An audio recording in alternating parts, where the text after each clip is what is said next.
Hey everybody, welcome to another episode of Design Recharge.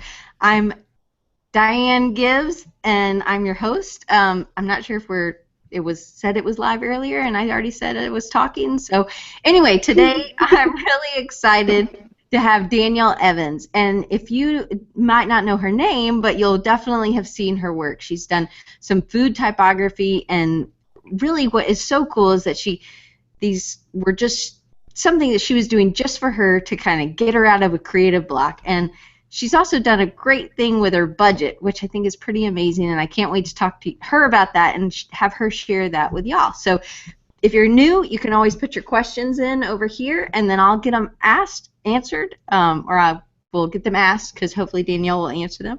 But we're going to get started without further ado. Thank you so much, Danielle, for joining us today. Yeah, thank you so much for having me. So let's get started. Tell us a little bit about how you got into lettering and design, and when you noticed, was it as a kid or was it in college that you were really drawn to this? Wow, wow, wow. Actually, when I was a kid, I always liked ribbon type. You know, that was just the standard. You're going to learn how to do this when you're in class, and apparently it will teach you something about shading or whatever. But as a kid, I was playing with that a lot. In high school, I was doing really, really terrible work. Like stacked discombobulated photos of my friends' heads. It just looked like piles and piles of heads. I don't know why that was a phase. At some point, I deviated back to lettering because I started seeing a need for it. Like, for example, in high school, we had this fundraiser to go on our senior trip, and it was supposed to be this, it was almost like a concert, I guess, or a talent show, and they needed someone to do a poster for it. And so I did this like raggedy, jaggedy, you know, it was really grungy at the time, making this crap out of pen, and I took the files all into Photoshop, and I ruined everything with 500 filters, and the files were so big that I crashed my computer 3 times trying to print it out because I didn't know what Photoshop was. And I was like, wow, this looks like a poster. Whoa, that's so crazy. And it's being printed out and put up all over town, and that's amazing. And then with my yearbook at school, they were looking for someone to do a cover design, and so I did basically like a notebook cover and made it look like someone had doodled all over it and different things and included different inside jokes. And I was like, wow, this is so great. This is like a compendium of my high school experience here. How wonderful. And then they didn't use it. They did a stock photo, but those were my first 2 attempts at lettering, like really being used in some capacity, and they failed miserably. So it took me a while to come back. So did you study design in college, or did you? I just read Shauna's. I know. She said, "Yay, filters." That's so funny. It's always nice. For life. Yeah. Thank goodness you didn't stop there. You know. Yeah. But so did you study design in school? I studied illustration, actually. When I got to school, I hadn't really learned much about design, save the fact that I could make things extremely complicated for myself. Mm-hmm. And maybe waste a little time. But I really loved the idea of drawing. I was really drawn to telling stories, and I figured that I could use my ability to write in tandem with this ability to draw. And the funny thing about that is I didn't really end up doing that either. About halfway through college, I know. I have all these grandiose plans and schemes, and sometimes they happen, and that's great when they do. But it's nice to dream. Definitely. But in school, I was introduced to graphic design and what it traditionally did, and I was attracted to the grid-like structure, how graphic and clean everything was, and I felt like illustrators in general were not using those kind of principles when they were working. Mm-hmm. It was more so about filling space and being complicated and, you know, being really cartoony and appealing to children. And that wasn't necessarily where my heart was either. So I was in this strange chasm between these 2 disciplines, not able to figure out how to throw them together. And at that time, lettering was starting to come back on a full swing again. It was getting very popular, primarily by Jessica Hische. She was exploding at that time. And I really aspired to that idea and those styles. And so that's kind of where my quest began. Now, of course, it wasn't an easy quest, and of course, it was littered with woe and failure, but yeah, I'm happy to have landed here for now. So what kind of projects were you doing before the food typography stuff went wild? Yeah, that's a fair question. At the time I was exploring, really, my first in-house job, which was also the most painful job I've ever had, which is saying something because I've had really shitty jobs. It was for this vinyl decal company up north here, and I was enjoying it because I was able to marry this idea of graphic illustration with some sort of type, because most of these people were like, hey, I'm calling from Texas, can you get me a Bible verse or like a Jesus on your wall? And I'm like, okay. It's so weird, but let's do it. So I mean, I was already like practicing putting these two concepts together, and then when I got out of there, meaning I left because I was getting harassed and having a horrible time, I decided to freelance. And in my freelance, like in my spare time, I was working on like paper cutting. I was trying out different printing techniques. I was just trying to find something that got me away from the computer, because as much as I knew I needed it, it felt really homogenous. Like all of my work looked the same, and I was getting lost in this cycle of decision making. And I just didn't finish things because it was so easy to continue to tweak and tweak and tweak and tweak, and I didn't know when to stop. So at that point, I was getting really frustrated, and I had another little moment of like peril and a rash and an oatmeal bath and some crying and a lot more crying, and then came to this conclusion that this was a good solution for me, because I felt the need to be tactile, and as you look through my progression, you can see that need kind of being explored, but I couldn't figure out how to make it work for me. Like I knew the moment I found what I wanted to do, it would just click and I could run with it, but I had no idea what that was. And I'd seen other people. I'd seen Lauren Hum and Kyle Reed both having done some really nice pieces, just one-offs of food and type, and I'd seen stuff like that before. But I noted that the hand of a typographer wasn't necessarily being used to bend everything. Right. You know, it was just placing the thing as it was and going, oh, it kind of looks like this. And I mean, it was beautiful. Both pieces are excellent, and the work I've seen that has been done this way was excellent, but I thought it would be more interesting if I could kind of adjust things in a typographic fashion. So, yeah. Jason writes, can you draw Jesus in camo with Budweiser and a shotgun standing next to Calvin and Hobbes? But only if Calvin is peeing on something. Yes, that's the traditional. That's exactly what I was going to say. We're thinking alike. That's.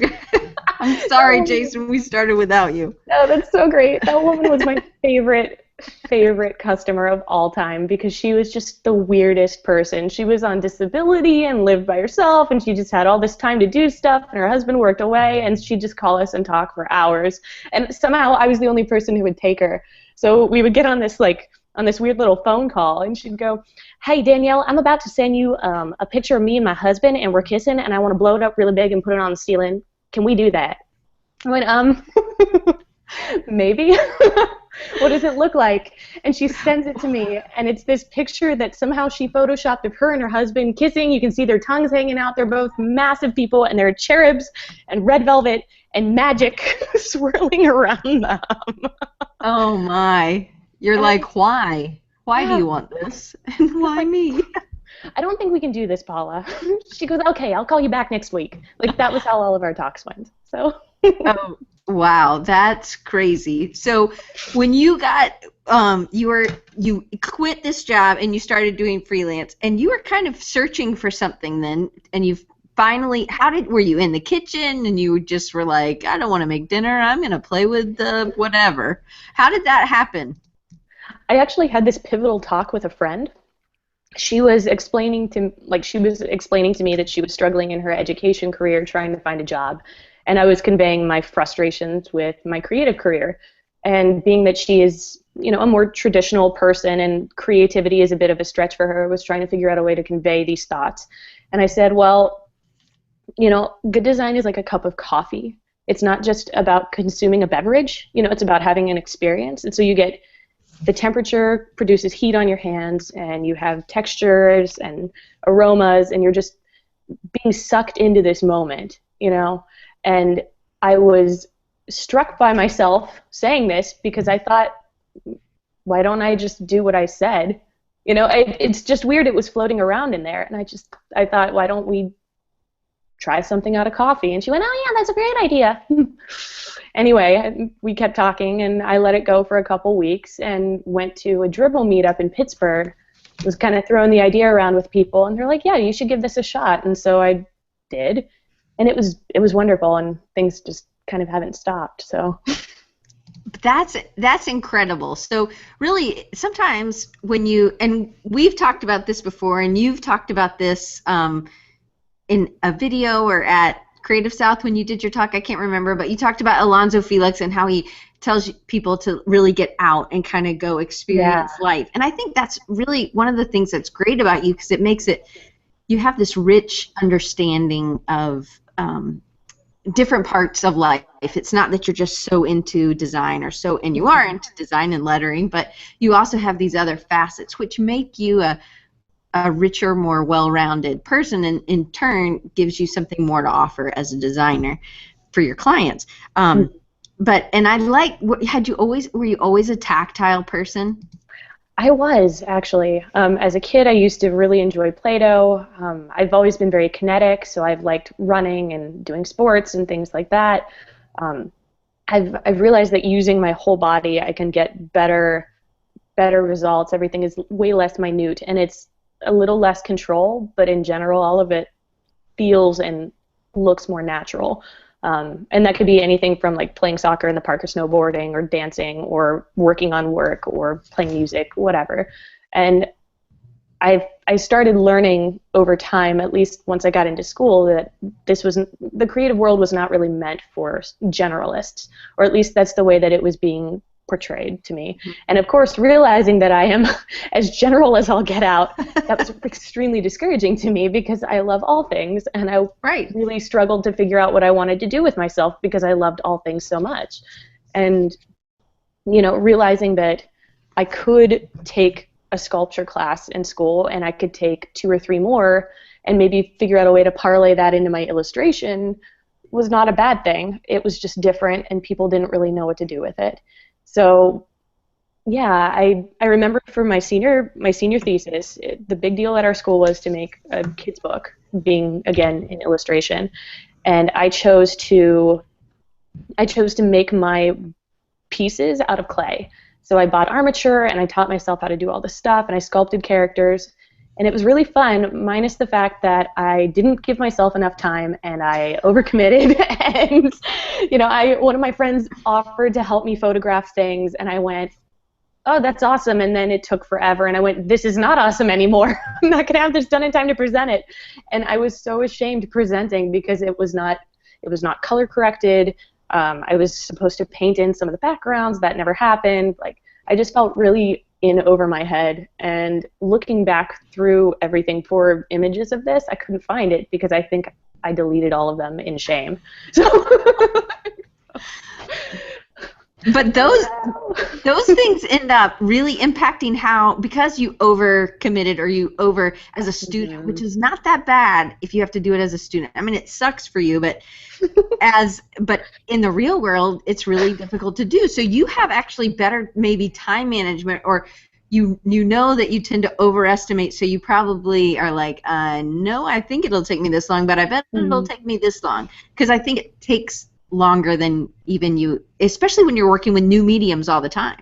Yeah, it's very true. Thank you, Jason. Yes. I'm terrible at that. I find I follow this principle where it should take 5 minutes, and then it takes an hour, that sort of thing, and vice versa, and I can't make any sense of it. But I've found that something that it's taught me is to be very thoughtful about time when I work. And it's also helped me to sorry.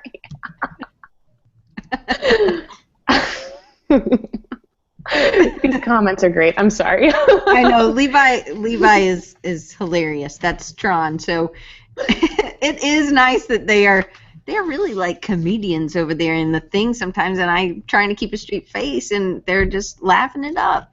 They don't want that. It would be as fun. Anyway, Yeah, I found that for me, these kind of mistakes taught me where my limits were as a human being. And so instead of falling into them over and over again, I've made a decision to kind of shortcut my shortcoming. So instead of like succumbing to these concepts, I go, well, I tend to do this sort of thing. Maybe this time I'll just be more careful. Timing is one of them. Like when I put out projects that are holiday related, for example, I usually don't think far enough ahead to go, 2 months is a good idea to start this now. I'll get it finished in like 2 weeks, and then I'll put it out, and we'll have like a month and a half for it to just like fly through the internet.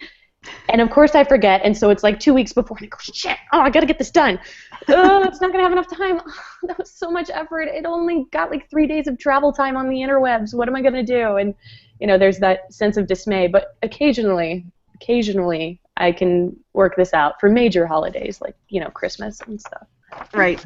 It's like in magazine designer publication, you're working 6 months out, so in July you're really working on Christmas, but you have all these other people that are keeping you on track, so so much easier.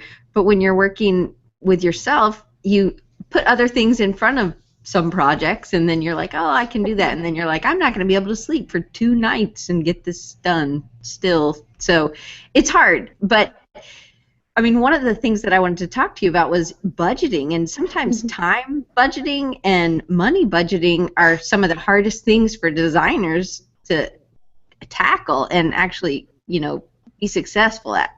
Yeah, it's true. So, in that kind of regard, you really were able to. One of the things I think is great that you're out of debt and you have stayed and you've paid cash for computers, which I think is incredible. And one of those things, even about this project, is that you weren't like, oh, I'm going to go buy all these extra tools and try to create something new. Instead, you took something that you had already at your fingertips, coffee, and you started playing with it. And I think it's great that you kind of went back to that.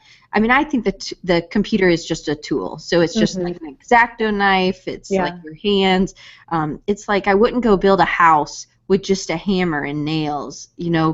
I think a screwdriver is pretty helpful when you build a house. So if I don't want just one tool, and that's where when I tell students, they think, oh, well, I have my computer. And I'm like, but that's not your only tool. You can use charcoal, you can use pencils, you can use markers, you can use your hand, So I like that you wanted to get away from that one tool. Yeah. And you started solving problems. But I think it's neat, budgeting-wise, that you use something you already had. Yes, well, I started realizing very quickly in being broke, because you quit your job and you don't have anything else figured out and you're trying to, but then everyone's like, I've learned that you have to use what you have at your disposal, and that's a good thing. I mean, being limited in a lot of ways is freeing, because it takes the entirety of your possibilities and funnels them into a couple obvious connection points. It's a lot easier to make a multiple choice decision based on 3 or 4 things as opposed to an infinite number. So for me, I found I wasn't planning on this being a series. I'm the kind of person that doesn't really do those. I'm a one-off kind of person, or at least I've always been that way. And I know I just couldn't make anything stick. And so when I did this first project, which would be the coffee one, I think that's around here, floating around in the image bank somewhere. But when I first started playing with that, it was what I had available. It was an easy thought. It was easy to execute. It made a lot of sense to me. And then once people started requesting other things, I went, well, what do I have in my cupboard? I've got some spices. Oh, I've got some this. I've got some that. Yeah, we can do this.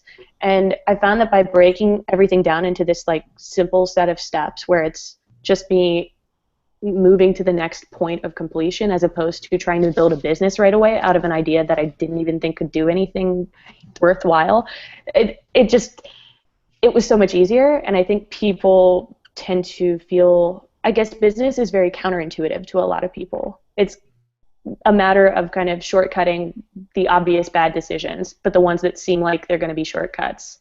Does that make any sense? Yeah. It ends up being I think, and we talked about this before earlier last week, that how sometimes those constraints make us better. The design comes out better because Yeah. we didn't have all these things to work with. And I think your designs have been amazing with, it was your wooden cutting board and your coffee or Mhm. whatever. Yeah, that was what I had. And as I started realizing that I needed to vary the surfaces I had, I went, well, what can I use? What do I have here? And in looking around, I had a table here, I had a chest there, I had all these things, and so I was using them and staining them, and the guys were coming in for maintenance going, oh, it smells real nice in here. I'm like, ugh, get out of my Right. house. it, I mean, it was nice because everything was just very simple and easy, and the ability to grow made a lot of sense. Like, it wasn't like I started on the front end going, I have this great idea, I want to start a business doing this, clearly working for the best of the best people. This is gonna this is gonna work. Like, I didn't go buying a computer or buying a bunch of surfaces. I just bought things as I needed them. I always paid cash for them. I made sure I saved whatever I made of any jobs as like a safety net or some sort of like a savings bank for my business. Mm-hmm. And then when it became a business, it was like, well, what more do I need to sustain this business? And it became a further question of what part of this business do I want to control, and what part do I want to give to someone else? So at one point I was discussing when I took on an agent about doing food styling, and I kept feeling like that was not the right decision for me. And as we started talking with people, I learned that the photographers, if they were the ones approaching me, they saw me as a subordinate and therefore did not understand why my prices were based on usage.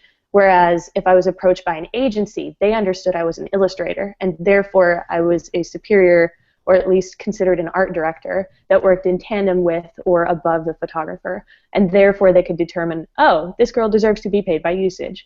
So it was interesting that realizing where I wanted to be in the pecking order, or how I wanted to define myself, since this was such a new and weird idea, I got to make my own rules, and I got to make them benefit myself.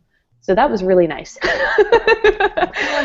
I think you were also doing something that people hadn't done. I mean, I'm sure some people had done something, but you were using this form with lettering and these illustrative ways, and now you were kind of establishing a new role for somebody doing this. And food styling isn't really the right terminology for what you were doing. I mean, I think a food stylist is like, oh, they made that hamburger look good. You know, Yeah. those mashed potatoes as ice cream, those look yummy. That looks just like chocolate. Right. But that's not what you were doing. You were lettering, and I'm sure usually the photographers are not shooting from top down on normal food styling Right. shots. Right, exactly. And that has been an interesting set of circumstances. Whenever I shoot for myself, I'm standing on that stool right back there, and I'm shooting over top of boards in my window with little, like, I don't know, white poster boards and people helping me hold these things. I mean, it's really lo-fi. If people knew how lo-fi this was, they would probably laugh at me and not pay me the money I'm asking them for. But it's what it is. And it's just funny whenever I get into these bigger shoots, like, you know, sometimes I've had to be crouched down on the floor, completely constricted in a ball for several hours while I'm working on this stuff, or the tables are up high enough that my arms are out like this. And I'm like, grrr! I feel so powerful, and I'm getting a workout, and God, my arms hurt. And it's just, it's a different experience working with these people in those kind of professional capacities, because the level of not only, I guess, professionalism that I'm expected to exude is a little more than maybe I would have here by myself. Right. You know, but it's great that this is something where I've kind of chosen where I want to be and how I want to be seen, and it's enough that when they've brought food stylists in,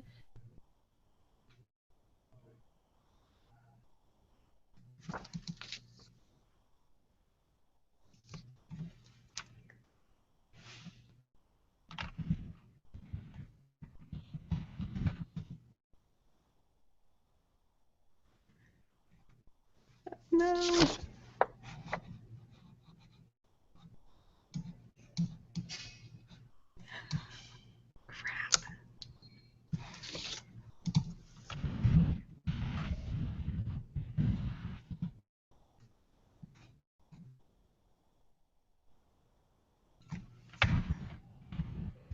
Is she frozen for anybody else?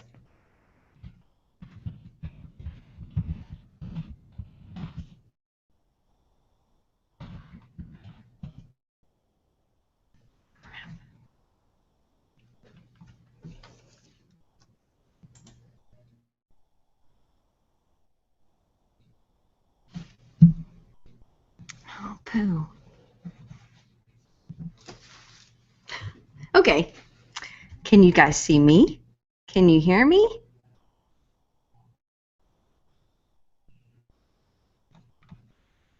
Can you see me? Okay,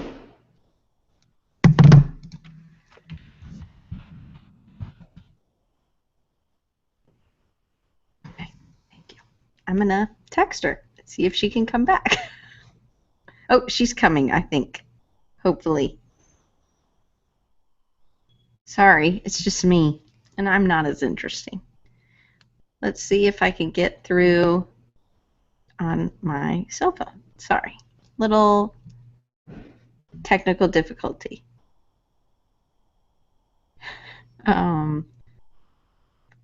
Hey, I could click on your screen. Click on my. Oh, there she is. Whoa, what happened? Yay! I don't know. I'm like trying. I'm such a slow typer that I'm like, and I can't think and type, so I'm like, refresh Y is all I got on my text message to you. But I'm glad you're back. Good. You can hear me, right? Yes. Okay, good. Okay, so you were talking about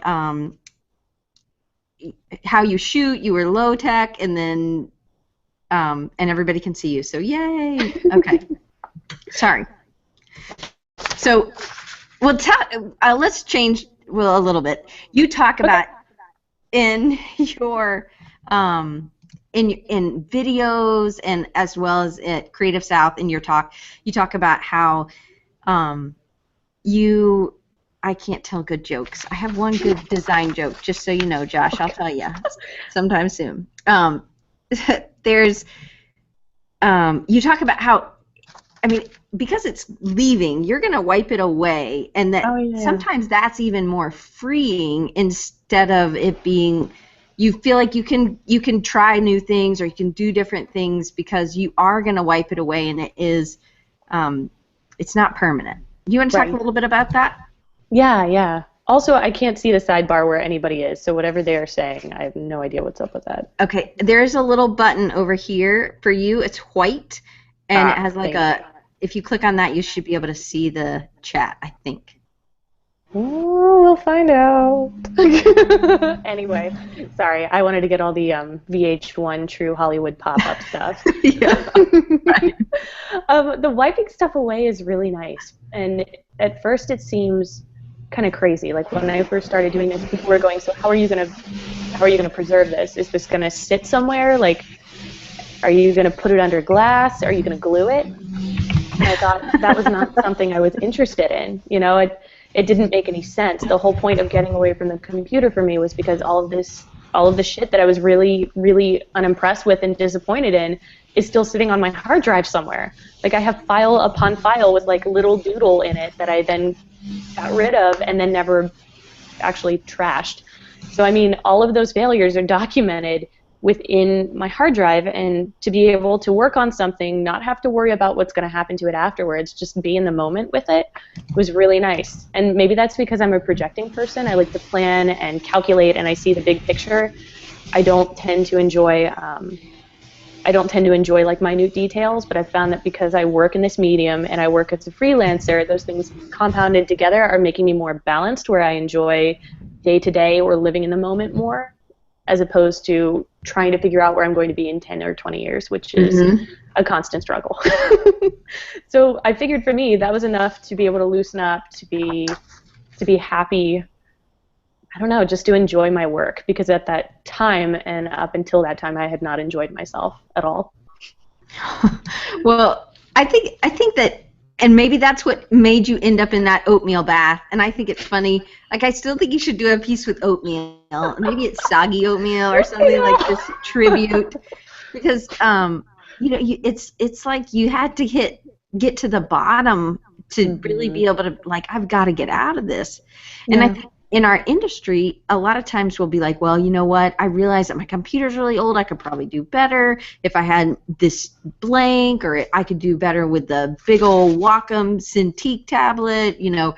But instead, you chose to not do that. And that was a conscious choice to really stick within what you could make and what your means were. And I think that that's a very non-traditional choice for a lot of designers. It is. I've said before that I feel like designers are in a conundrum because our lives are designed to, but we're not the ones with the money. That's traditionally how that works. And so we aspire to a lot of things, but a lot of things are really out of our grasp if we're honest. And for me, I found that I didn't like technology already. I didn't want to learn web, and that's why I never attained a full design degree. I didn't want to do the web part. I really didn't. And over time, I've been like, shit, if I ever want to get work, I got to learn something. And I mean, that's been a whole other struggle. But at least in terms of like having an old computer, I had a computer for like 7 years. The buttons were falling off.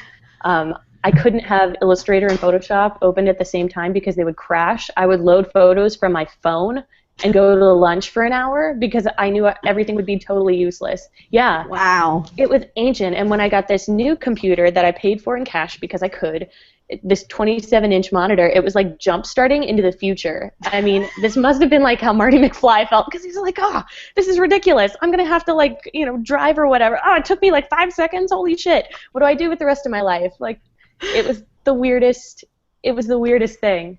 And it was really nice because not only did I know what I had because of what I didn't initially, I feel like it's hit in the right stride so that my workflow is compounded. Like I can see this and use this technology to allow myself more time either working on photos or uploading things to my website or whatever. It's so much easier now. And I think if I had had it in the beginning, I wouldn't have known how to utilize the technology to the best of its ability. So. I think it's funny that you didn't do design because you didn't want to have to do web, and now you're like, and I have to put this up on my website, and you do so much social media. Like you had to take, you had to learn some of that, and some of that's just the constraints of school, I think, and it can be the coding part can be very daunting, but if you're designing it and you don't have to code it, it's much nicer. Yeah, agreed. I think. I think it's in part it was a good thing because it showed me what I wanted to do. Like up until I started doing food type, I was doing work that I felt I should do or had to do in order to make some money. And the funny thing about that is that if you do work like that, you're not going to enjoy your work, and everyone will know that you hate your work, and therefore you will not get jobs that you want until you do work you want to do, which that was a pivotal moment for me, which should be really easy, and no one should ever have to question that because that makes so much sense, but I had to, so. Yeah, and I think that that's one of the critical and really cool things about what you do and what you did was that you were able to take something, this started out as just something you were doing for you, your first, right, your fresh piece was just. And I think there's so much, like the stuff Derek Castle's done. There's stuff that Scott Biersack, so many other great people, Nathan Yoder, great typographers and letters designers. They were doing this stuff on their own because they loved it. And it wasn't like, hey, I got this Paula down in Texas. She's got these badges I need to do. You know, like it. Like, I think it's great to be able to get on board with clients, but if you can't find something that you like, then you're not going to enjoy it, and people will know, and you will continue to get the jobs that you don't want. Yeah. I mean, really, we like to think that people are stupid, but they're not. You can't hide a lot from people, and I think it's because we are so very much the same deep at the core that it's obvious. And so when someone is really enjoying themselves, it's easy to be extremely jealous and then to be like, oh man, I wish that were me. My life sucks. It's, you know, it's great because you see someone fulfilling a purpose so clearly or so obviously. And I don't know where that's going, but. Well, I think it's funny. Jason Craig just said, can she make things out of prepared food like cook pizza or beef stroganoff. And no offense to my mom if she's watching, but I think beef stroganoff kind of looks like throw up. So I would not want you to make anything out of beef stroganoff. But have you done? I mean, I know you've done some things prepared. Do you want to talk a little bit about that, or I don't have any. Well, the spaghetti kind of is. Yeah, it makes me wish I would have thrown my pie up there. I had some friends coming to visit me. Joseph Alessio, if you're out there, hi, and Claire Couillon, she's a French typographer. The two of them were coming to visit back in July, and I wanted to do something fun for them. I like to cook anyway, and so I want to be all impressive when people come to see me, and I thought, well, it'd be fun to bake, and I kind of just had it, I don't know, kind of a nudge on the wind to be like, I need to make a pie. Let's do this. So I made this crusty cherry pie. It was homemade. I'd never made cherry pie before. I didn't know I had to pit cherries for 3 hours to do this. That was absurd. In front of the TV, which was awesome. But once I finally got everything started, I made the crust, and then I sat down and was like, how do I do this? I don't even know where to start with this. And I thought, well, how would I do this? Probably with a toothpick. And so I started like trying to kind of trace everything in with a toothpick, and like all of it was just kind of bubbling out, and it wasn't looking very good. It's on foodtypography.com. I'm getting it. I'm pulling it up. I'm going to have to scoot over for a second so I can use it with the computer. But you keep talking, and I'm going to pull it up. Well, it was getting really crumbly, and as I handled it, it was starting to melt a little bit, which would have ruined the crust. And so I thought, well, I guess I got to go in blind. And so I just started cutting in with an X-Acto knife and lifting things out. And it was weird because as I started cutting into it, I could almost see where the rest of it was supposed to go, kind of like an outline. And so I would finish it out. I put them all on top and added a couple little swirls and things. And then I went, there's something missing on this. This needs some sort of, we're going to put an inline in there. I don't know if it'll work or not, but whatever. And so I cut it just enough to not peek through, but to give it some dimension. That's Joseph's hand right there. Thank you, hand model. But yeah, it turned out really beautifully, and I would love to do another one. It's funny how when I do stuff like this, like just for friends or just for myself, it's almost like kind of planting a seed, like almost like being a farmer, where you go out and you sow the seed, and sometimes something really great happens, like you get a crop, sometimes nothing happens, and sometimes it was just for you to eat. And that's kind of how my life works. And I've seen several times where I've done a project and I've gone, oh man, I can feel it, this is awesome, like something cool is going to happen from this, and then weeks go by and I go,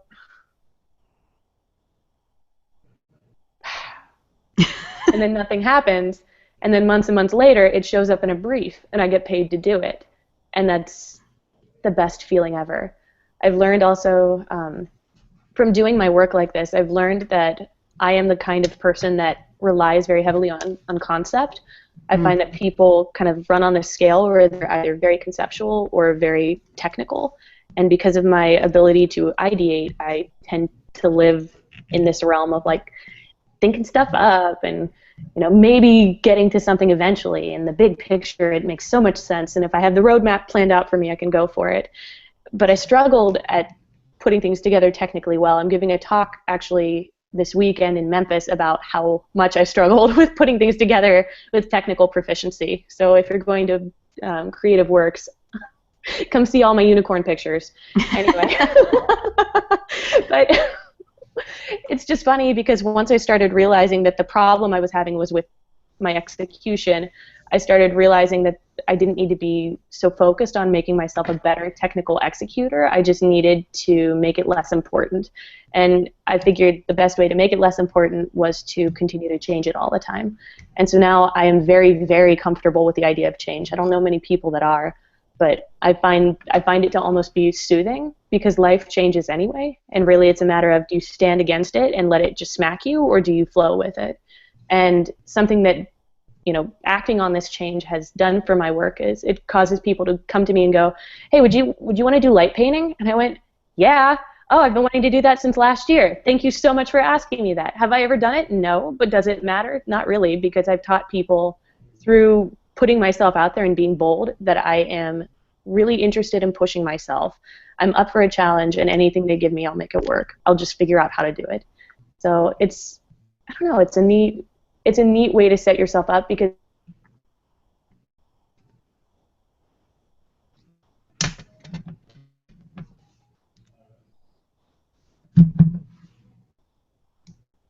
Did she freeze again? Oh, good. Oh, no, you're back. Oh, good. You froze a little bit for me. Maybe it wasn't for everybody. So, for me, your what you're saying is just keep playing and don't stop because it's new, and keep pushing because that's what keeps your craft. And you've been doing this kind of food typography, and it has evolved and it has developed. But how long have you been continuing to change and work on this one kind of, I mean, it's working with food. Oh no. Hello. There. Sorry. Okay, good. You're back.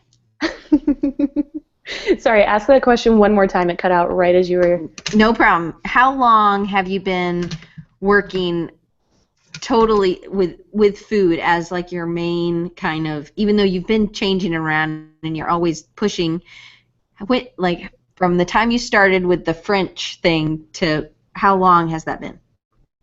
It's been almost 2 years, so not very long at all. It was really, I think, actually, let's shout out at Bob. Bob Ewing is a really good example of this, of being like, I want to get better at lettering. I'm going to start a 365 project. Now, every day is a little too much for me for what I do, but I mean, Bob is, oh my God, his documented growth is just incredible. I love it, Bob. It's so good.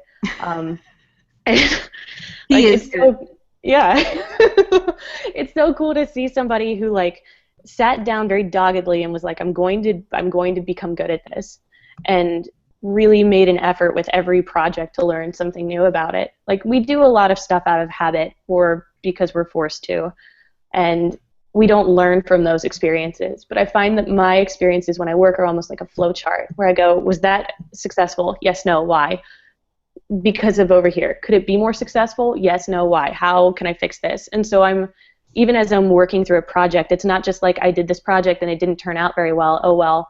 It's a matter of learning from the mistakes or the decisions I'm making as I'm making them. And sometimes that means I'll scrap something completely to go back and redo it while I'm working in front of people that are my clients, because I know that this could be better and I've just discovered a way to fix it. So really, it's not so much about the time I spend on these things, because in reality, I work very quickly. Like, my work is done in a matter of hours, so I can do a bunch of it, and I can do a bunch of it for print or web or video, and that works really well for me. But I mean, it's just crazy how if you're thoughtful about these things, you can kind of move forward with them a little faster, you know. And for some people, it's like, oh, I need an everyday project. For me, it was just finding the way, like the materials that I needed to use or the way that I needed to work, and then I've felt a lot more comfortable in my growth. It's been pretty quick. Yeah. Well, I'm going to read you. Can you read the chat anymore? Or are you still okay? I got to read you. I got to read you what Levi says. And Bob said thank you with an exclamation point, and lots of people are saying Bob rocks, and he's super humble. He's very similar to you. You both are, and I think it's neat that you guys are growing, and you're like, hey, I don't know if you guys will like this, but I'm putting it out there. But this is what Levi said. He said, Danielle, you should make one out of honeydew seeds that spells honey and then D-O-O, and they then say it in a southern accent, which you do pretty well. And then he says, honeydew, you think you can build me a garden? Ha ha. That might go over good in Memphis, he says. Aww. And then I have no time. He says he's bummed that he's going to be missing the Memphis conference. But thank you. Anyway, I thought that was fun. Anyway, so you also, you have a couple things that I want to point out that I think are neat, and I always forget to go back to myself, so I'm sorry. I like me smaller, actually. But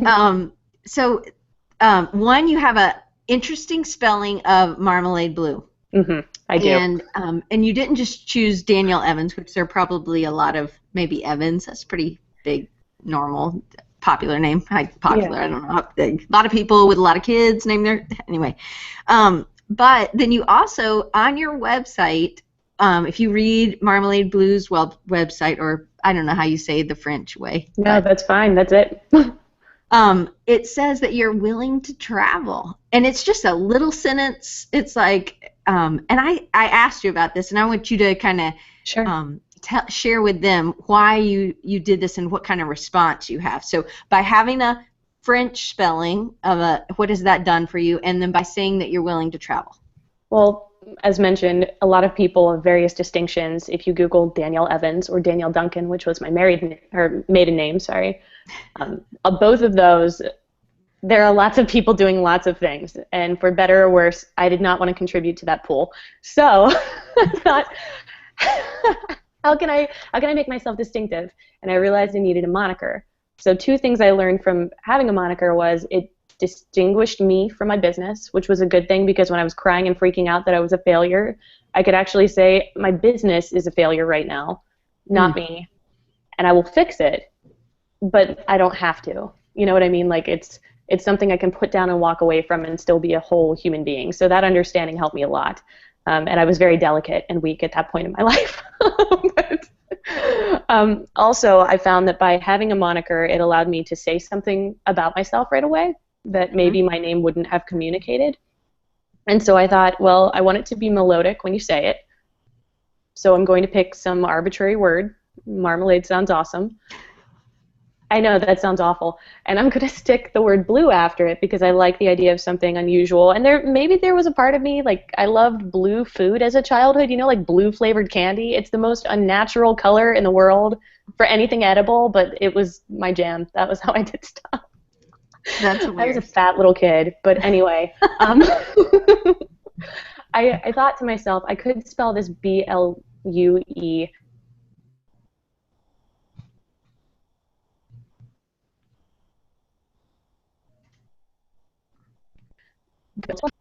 No. Are you still there? Okay. Yes, I can hear you, but you're frozen on my screen, but I hear, oh, now you're moving. Okay, good. Okay, so B-L-U-E is all I heard. I chose the French feminine form of the word blue. It means the same thing. It sounds the same way. Because I wanted to attract an international audience. I wanted to do work in France or for a Francophone audience. That was just really important to me and a larger dream that I hope to attain at some point. And so I remember like shedding a little tear the last time I was working on a project that was supposed to be for a French audience because it was just like, oh, this is my dream. Oh my God. Like, you know, it was a beautiful moment because it panned out in a way that I had hoped that it would. But I kind of broke the cardinal rule of like, don't spell anything weird because then things are strange. People can't find you.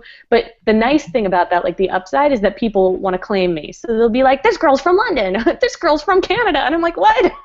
No. I mean, it's funny. It's a good time.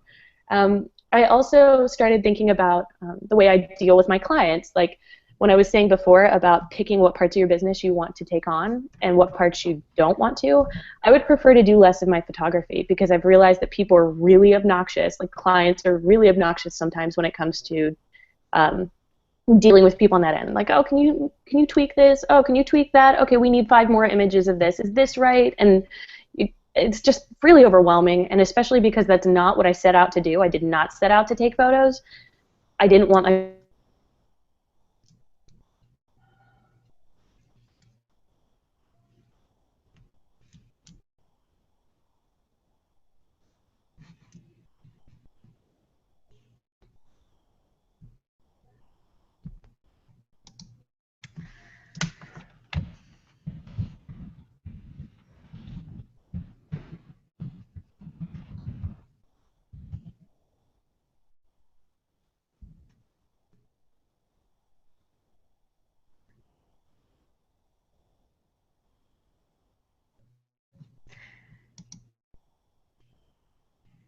I think she froze again.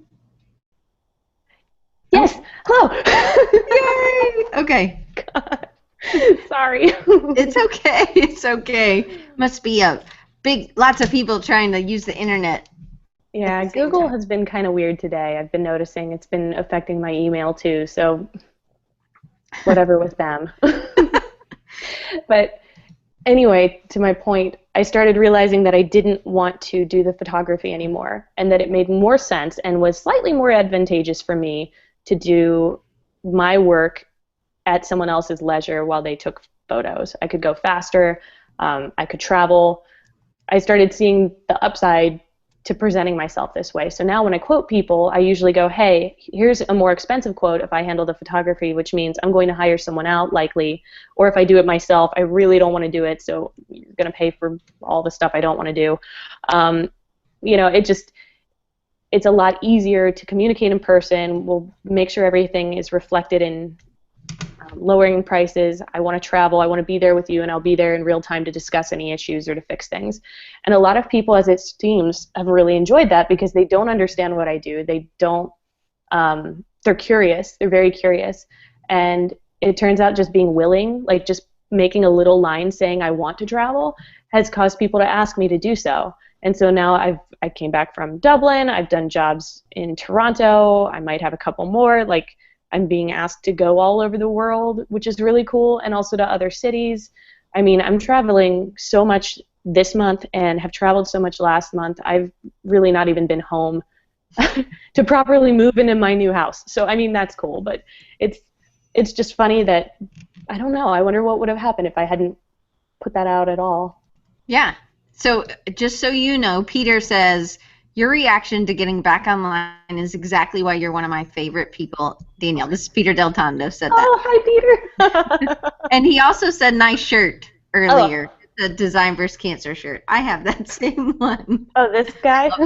This old thing? The Mike Jones. That's right. So, Danielle, we're almost out of time, so I want to show a couple of more pieces, and then I'm just going to let you talk through them. And I definitely, if you could just touch on some of the budgeting things, what kind of things would you tell a new designer starting out, or somebody because you and I both did the Dave Ramsey kind of Financial Peace University. It's like a 13-week or 17-week program, and it's really helpful. And it helped you. I know it helps me. So as you look at these things, maybe you could talk a little bit about that and then some of the pieces. Sure, yeah. Oh, goodness. Well, essentially, as far as starting out, I would encourage everyone to get a business savings account. Like, it's not just enough to have a personal savings account, which most people don't have anyway. You should have one for your business in case something happens. Like, for example, I didn't know when I first was going to travel that I was going to travel.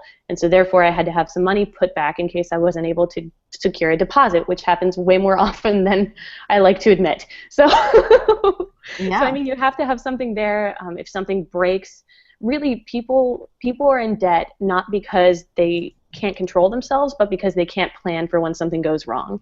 Mm-hmm. And I think if you can, like for me, I find it's anywhere from $2,000 to $3,000, and that covers a computer, that covers any equipment that I need to fix, that covers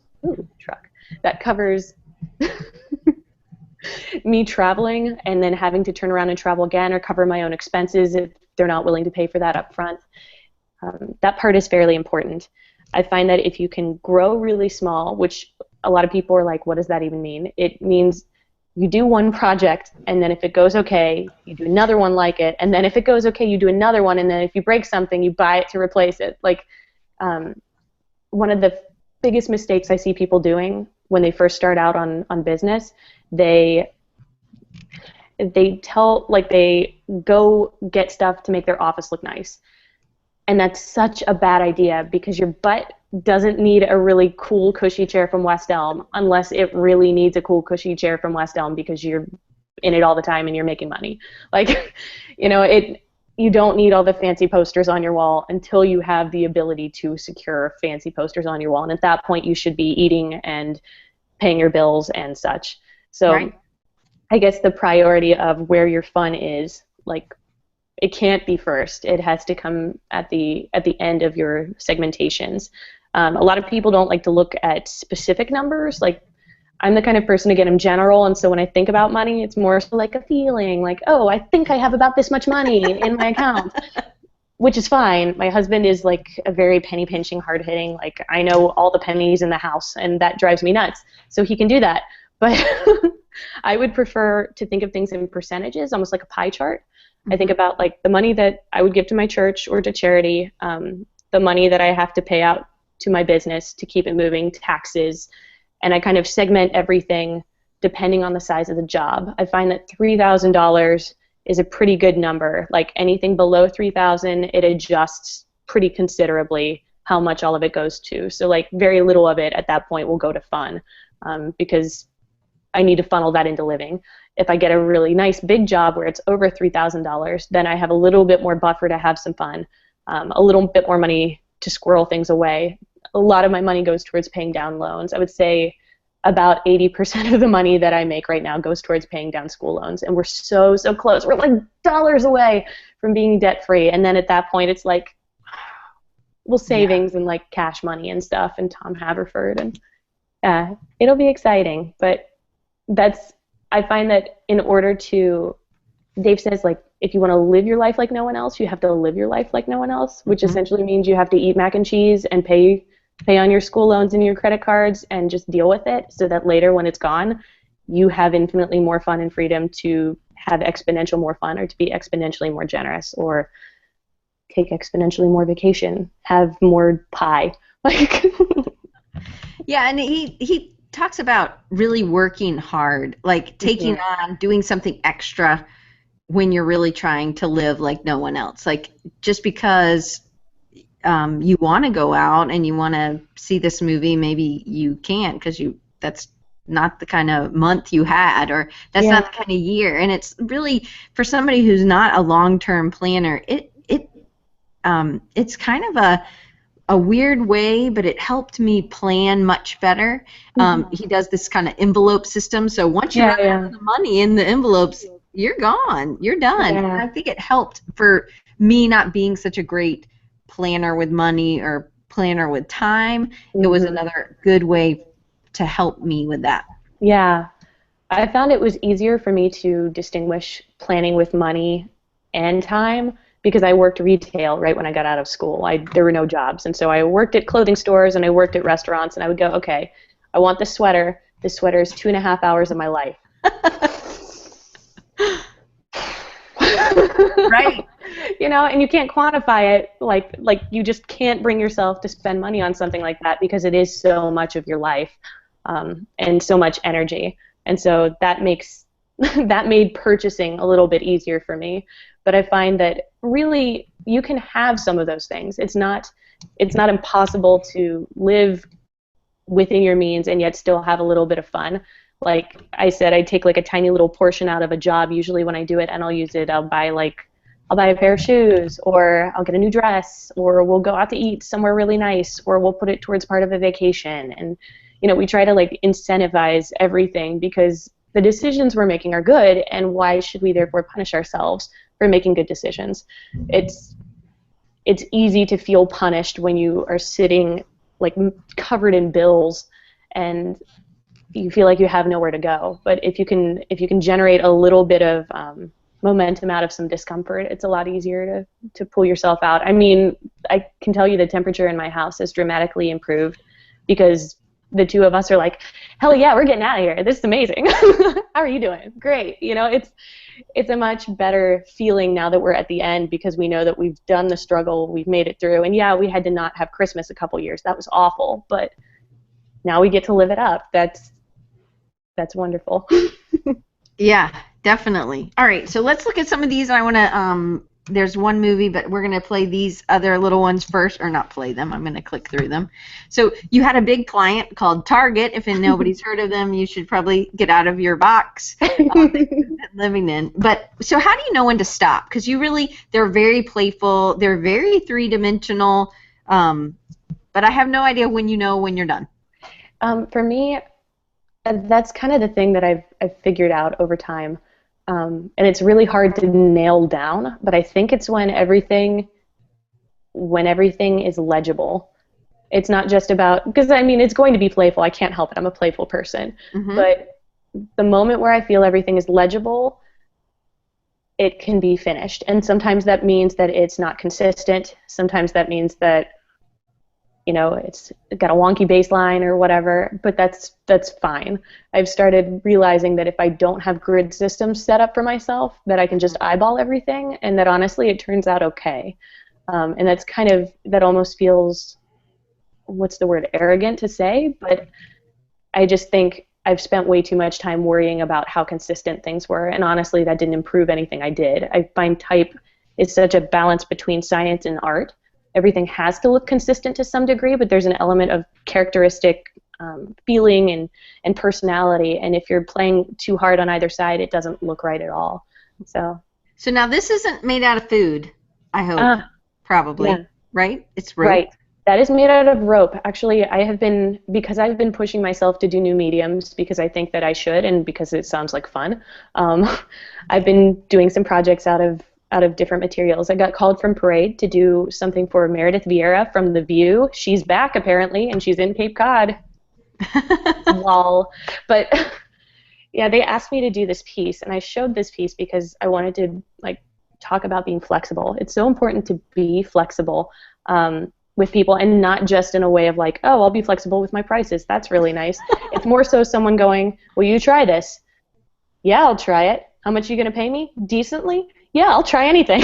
Okay. Yeah. And then part of why I'm showing this piece is I worked on this all day long. I had 3 different deadlines, and I was going out of town, and this one showed up, and I went, oh, can I do it? Maybe. It'll be really quick. So I sit down, I work on this, I send it to them, and the woman called me all afternoon with tweak upon tweak upon tweak. Danielle, can we move these around, please? And I'm like, ah, this is awful. And finally we get it to a point where she's happy.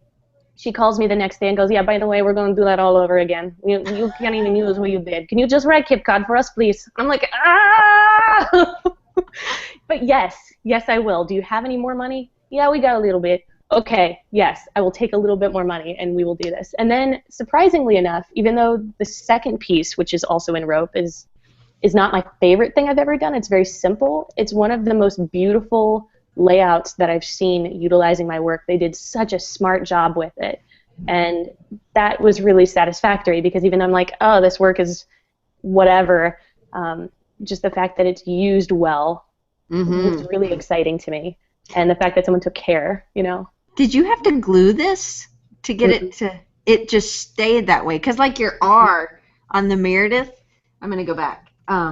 It's sometimes rope doesn't move the way you want it to move, but that is beautiful how you have that R. Yeah, they wanted to have a lot of energy and to be very, very dimensional.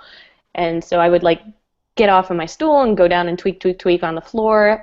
I purposely chose a rope that was more of a nylon as opposed to a rope substance, because I wanted to make sure it was going to sit like that. Because I had done work with spaghetti, which was in preparation for work on my World Cup project. I then ended up getting a job based on the fact that I did a project out of string or a shoelace, and they behave the same way, so I felt comfortable taking that on. Essentially, that's kind of how food is being used for me right now. I'm using it to test ideas with other materials, if that makes sense, because it is so readily available, and it's showing people I'm willing to move other directions, or they can make the jump more easily. So how about the backgrounds? Are you carrying your backgrounds with you, or do they provide those? Usually, unless I go on set, they provide them. Otherwise, I have to find them. I have to shout out to my agent, Scott. There's a giant piece of barnwood sitting back there. I had some problems securing some examples for the clients. They weren't happy. They weren't really giving great direction. And Scott went out, bought it, and then drove it in an hour and a half to my house. Sending me pictures. I mean, he got to antique all day, which was great for him. But the fact that, my agent went and did that was really dedicated and much appreciated. But the red one on the back of the spaghetti, that is my old countertop from my old apartment, and I wish I could get it that. I wish I had it, but I have no access. So. Yeah, it's nice, that red. But you've had great textures, and I know we're out of time, so I don't want to take up any more. But I'll just have to have you back on, and we'll finish talking. I would love that.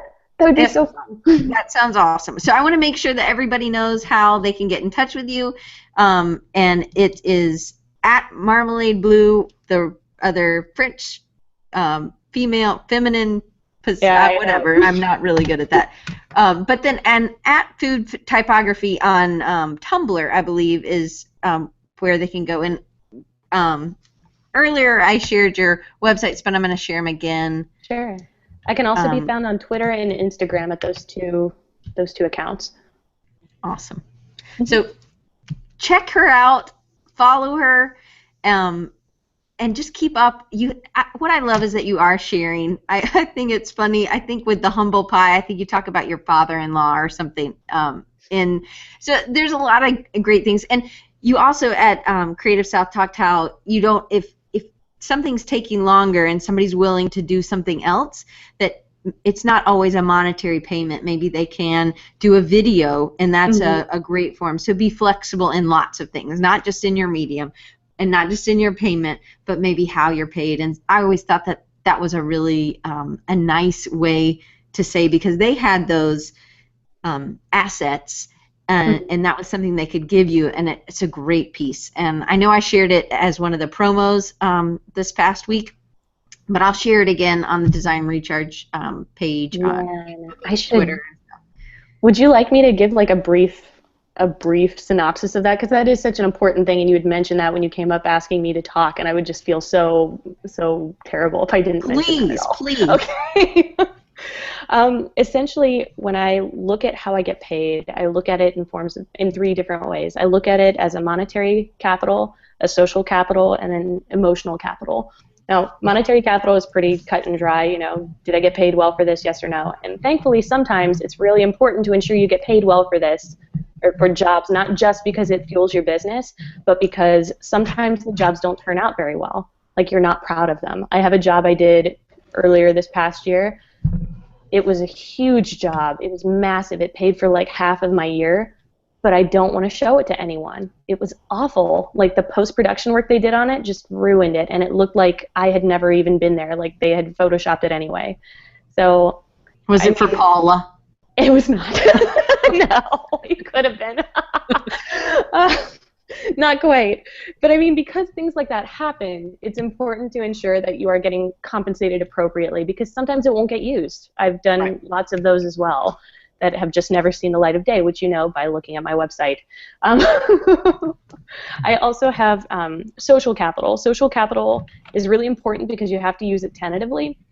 For example, when I did the work with Target and Alan Peters, who is like my art brother, essentially, they didn't have exactly the amount of money that I had wanted to receive for the project. It was a little low, and so we negotiated back and forth, and they were like, we really want to do this. And then the VP of marketing was like, why don't we make this girl a video? That would be so cool. And so they brought me in. You know, I got to travel there. I spent the whole week with them on site. We made all of these pieces, and then we did a little interview, and at the end I had this glorious video which they generously shared. I didn't have anywhere near the social capacity to be able to put any of that out myself. And so I thought, well, you know, hell yeah, I'll take this opportunity. I could never generate that on my own, ever. So that has, you know, launched a career for me. So I encourage people that if someone is actually able to follow through on these things, it's not like, you know, the local plumber going, hey, yeah, this would be really great for you. All the plumbers in the southeast side of the city are totally going to come see you after what you've done for me. Like, don't do that. Okay, that's not cool. But yeah, those can be really beneficial things, and it doesn't have to be just videos. It could be shout-outs and all this stuff, but make sure you get all of that in writing. Like, don't just take empty, open promises about it. It needs to be part of the terms. And of course, the last thing is emotional capital. Everyone should take projects that make them feel good, or that promote a cause, or that channel some sort of awareness outside of yourself, because honestly, what we do is egotistical at its root.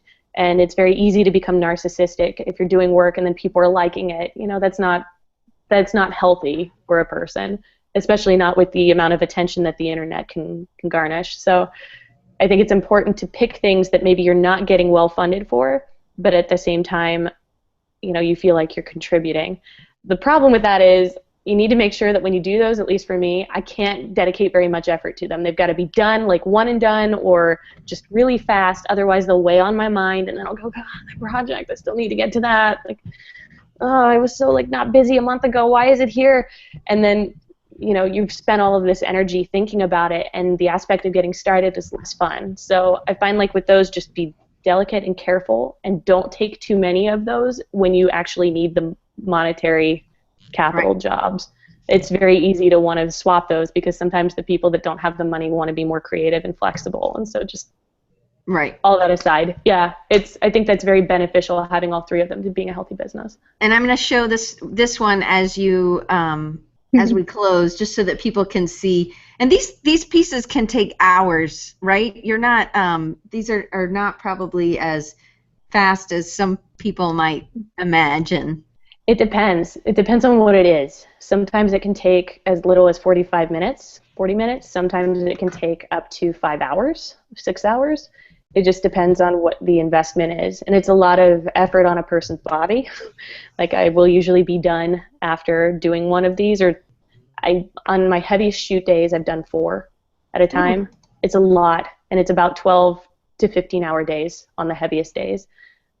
But they're good. This video kind of shows a little bit of my process. The first image was a brief that someone had given, and then this is me just very carefully kind of dinking out a tiny little sketch, and then I go from the sketch that I've made in my sketchbook directly onto the board with it and start playing. The sketch is really not so much for me to explore ideas as much as it is for me to get my grounding and placement, and then I'll go in and start moving things around, and I'm essentially sketching as I'm working. And so once I've kind of hit a layout that I like, I'll start refining and tweaking, and I'll tweak it back again until it's legible, until it feels right, which is a kind of empty, weird artist thing to say, but there's a point where I think I don't want to be bothered with details anymore.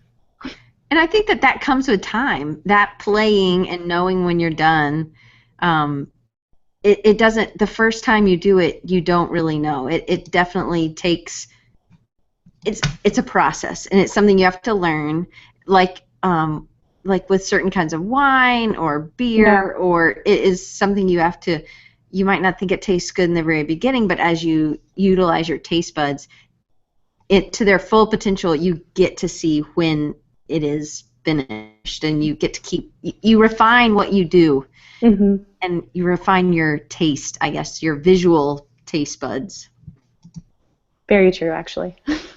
Well, Danielle, thank you so much, and you guys, hopefully you guys will all go follow her everywhere that we shared, and just thank you so much, Danielle. You're very inspiring, and I can't wait to get the rest of the questions. I realized I had 2 question 6s. I clearly don't pay attention when I'm making these things. So the rest of the questions, we'll set it up for next year, and we'll have you back on. Yeah, please. And I'm sorry, anyone who's saying really cool or fun comments, I can't comment on them because I can't see them, but I love them when I could. If you want to reach out to me, please do. I would love that. So Russ says, thanks, Danielle. Regardless of technical difficulties, great show. Anyway, they had lots of other great, everybody was saying you were awesome, and your work was whetting people's appetites and things like that. So it was really nice. I couldn't read you all of them. They were very good. So good. Thank you so much, Danielle. And I'm off next week to a conference myself, and then I have somebody who is a mixed media illustrator artist. She's been working in publishing for 20 years. Her name is Roz Stendenhall. I'm not really sure about how I pronounce her last name, but she does a whole thing in the month of April for Fake Journaling Month. And she makes a journal like it's somebody else, like she is somebody else. And, you know, somebody can't always do a 365 project, or they can, but they just don't have time. But it's really neat that she takes the month of April, and it's maybe not all of the whole month, or she's just taking a few weeks, but she just becomes somebody else. And there's a whole slew of people who do this fake journaling. And so it's a really neat, fun, cool little project, and we're going to talk to her about that. So that's on October 15th. So I will see y'all then, and I hope y'all have a great next week off. And Danielle, thanks so much. Yeah, thank you so much for having me. Take care. Bye.